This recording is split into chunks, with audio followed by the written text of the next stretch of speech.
खालिद अब्दुल्ला, आपको क्या लगता है, पॉलिटिक्स को, बंगाल की पॉलिटिक्स को इतने अच्छे से समझते हैं आप, सौरभ गांगुली का इस तरह से राज्यपाल से मिलना, फिर आज अमित शाह के साथ मंच साझा करना, कैसे देख रहे हैं आप इसको? सौरभ गांगुली निश्चय एक बंगाल का बड़ा मुख है। और ये भी है कि बंगाल में जब ममता बनर्जी ने उनको यहाँ के क्रिकेट बोर्ड एसोसिएशन का प्रेसिडेंट बनाने में उनका बहुत हाथ था। आपको ये सोचने की जरूरत है कि अगर धनखड़ साहब ऑनरेबल हमारे गवर्नर धनखड़ साहब से मिलते हैं और फिर आज दिल्ली में जा रहे हैं, दिल्ली में आपने ही कहा कि स्वर्गीय अरुण जेटली जी की एक समारोह है, उसमें वो योगदान देने जा रहे हैं जिसमें अमित शाह भी आ रहे हैं। आपने ये नहीं कहा कि अमित शाह आ रहे हैं तो योगदान देने जा रहे हैं, उसमें अमित शाह और बहुत सारे और भी हाई प्रोफाइल लीडर्स आ रहे हैं, मंत्री आ रहे हैं।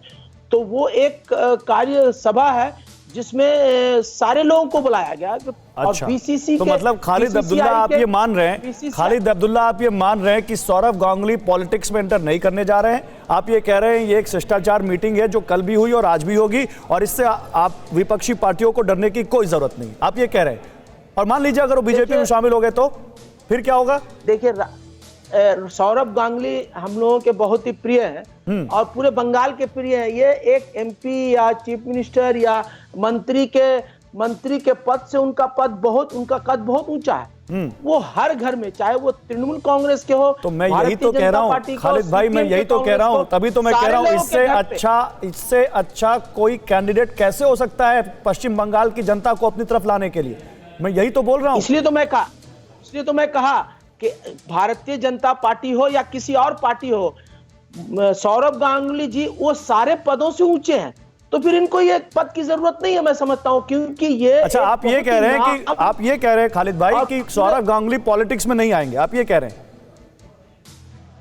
देखिए, पॉलिटिक्स में आना नहीं आना मैं तो नहीं कह सकता हूं, सौरभ गांगुली की अपनी जिम्मेदारी, अपनी सोच है। लेकिन मैं इतना कह सकता हूं कि आज सौरभ गांगुली पश्चिम बंगाल ही नहीं, पूरे भारत में, पूरे इंटरनेशनल। अच्छा, अगर आ गए तो दीदी वर्सेस दादा की जंग में दीदी को ये नुकसान पहुंचाएंगे? मैंने आपको बहुत टाइम दिया, मुझे दीपक जी के पास जाना है, एक सवाल और बता दीजिए, अगर आ गए तो क्या दीदी को दादा की वजह से नुकसान होगा?